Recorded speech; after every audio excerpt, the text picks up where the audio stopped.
Today we're reacting to Sportsnet discussing Morgan Rielly and whether the Leafs are leaning on him too much. He plays huge minutes and carries a lot of responsibility, but that also comes with risks. This is an important conversation for this team's future. If you enjoy this content, make sure to like and subscribe. They're obviously scoring a lot more. They've won a lot of games here. They've been a little blip, a little of the radar lately, but Quinn's been outstanding. The one biggest thing that the difference is that they're getting production from their entire blue line, just not him. Before he arrived on December 14th, they were 29th in the NHL in blue line points. Now they're first or second in the league in that span. But he has just completely changed their ability to get out of the out of the defensive zone. He's their ability to just transition 5-on-5 has been second to none, and he's still playing 29, 30 minutes a game.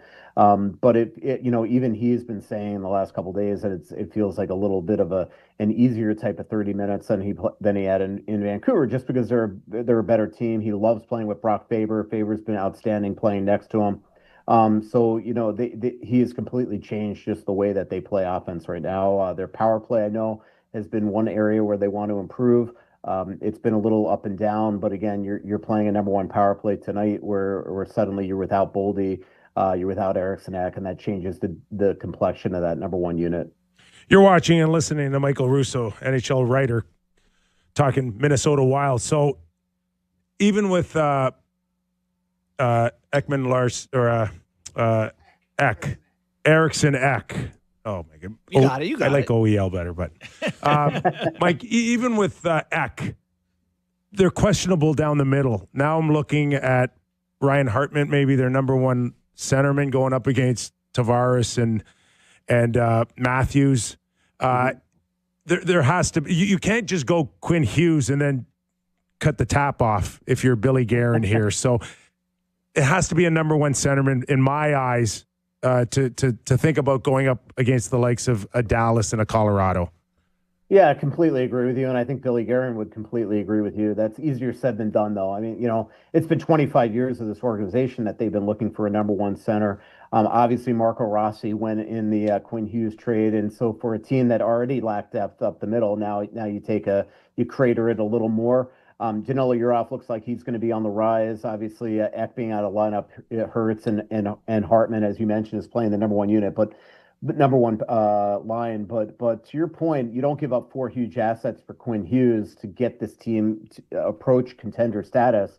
But know that you have to play Dallas probably in the first round, and if you get by Dallas, Colorado in the second round, without getting another center. So he hopes to make another big swing. The question is who that player is. There's only so many centers out there right now, and even those guys, I think that you'd question whether or not they're a true number one center. So I do expect at some point that Bill is going to try to make a move. He's been trying. I talked to him for a while the other day. But the other issue is that they have traded a lot of assets in the last couple of years, both in the Quinn Hughes trade, in the David Jiricek trade. They traded a second in the Nyquist trade last year. Rielly is asked to do a lot every night. You can see how important he is, but you can also see when the workload starts to catch up to him. So they're suddenly without, when you trade for equivalents of first round picks for Quinn, you just don't have a lot of prospects anymore, or A+ prospects left. So it will be really interesting as we get closer to the trade deadline what he plans to do. But I do certainly expect at some point he is going to have to address the center position before the deadline. One of the places the Wild been very good is in net. Gustafsson and Wallstedt seem like they're kind of going back and forth. I know Gustafsson's got more games on the season. Where are things at? I see there was a Wallstedt back-to-back in there not long ago. Are things shifting with who would be the primary goaltender there? Yeah, I mean, Gus is playing again tonight after winning the other night. So lately it hasn't been, for about a month and a half, it was a strict rotation. Now, even after shutouts, there were 3 or 4 times where the goalie got the shutout the game before, did not start the next game, which, as we know, is abnormal in the NHL. Lately, they've been going more, depending on the opponent and the strengths of those teams or where those players have played well in the past. So Gus the other night wins in Buffalo. Wally's going through a bit of a tough stretch right now. He's given up 3 or more goals in 6 of his last 7 starts. He'll get the game in Montreal tomorrow. But Gus has been really good. Wally's had an unbelievable 6-week stretch there from the beginning of November until mid-December, and that has definitely been one of the strengths of this team. Mike, over the last 3 or 4 years, our good pal here, Sammy McKee, has been all over the fact that a very good team in the Atlantic the last few years, Tampa, Florida, Toronto, end up getting eliminated early in the first round. There's no question that Minnesota has gone to another level in terms of the excitement of their fan base. But is there any talk down there about the playoff format and the fact that they will, in all probability, play a very good Dallas team, and one very good team will be eliminated in the first round?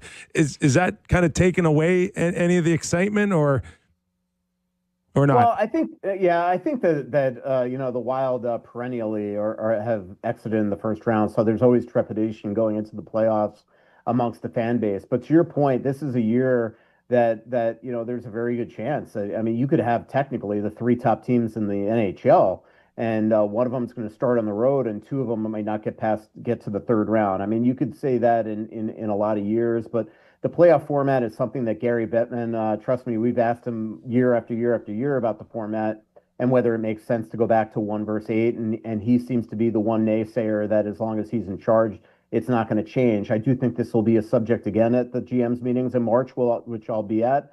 I don't think Gary, we know that he loves this format. I think he's stubbornly going to stand by it, but this is a year where I do think that, this could be a year where all of a sudden people start talking more and more about it, because it just does seem unfair, where it doesn't seem like it's the right format when you have the easier path to a Stanley Cup being a wild card team.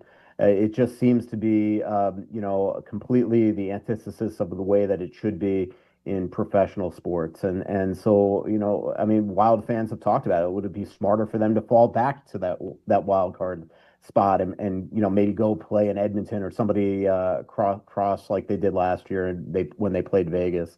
So we'll see that when we get there. But Wild fans are always nervous about the playoffs, whether it's When he's tired, mistakes happen.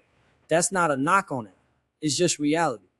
No defenseman can play that many minutes without it affecting their game. this format or any other. So how soon do you expect there to be reinforcements coming for this Wild team? You look at these Colorado and Dallas, you're just talking about it. It's like, is this going to happen soon to get the most value, or is it like a deadline post-Olympics thing? Yeah, I do think that if Billy can pounce early, that he's going to try to make a move.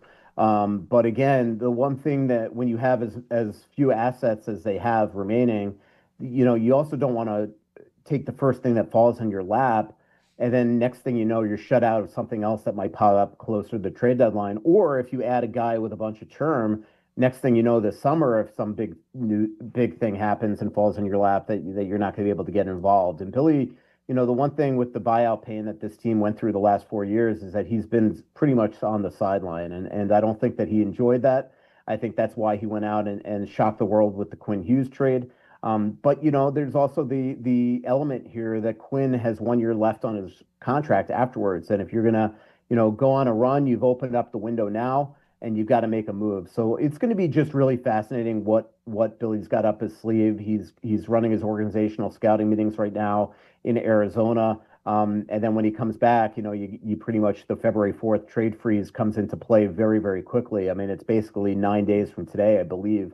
Or excuse me, 2 weeks and 2 days from today. And so I'll just be really interested to see where he goes from here. Mike, just one more for me, and that's just Quinn Hughes. I up here in Canada, everybody would be discussing every day, is he staying or is he going? And that's still another season away. How about in Minnesota and the talk about Quinn Hughes up until now? Will it remain? Is it quiet? Will it remain quiet? Where do you see the cutoff between, okay, when do we start really seriously talking about if this guy's got a real future here?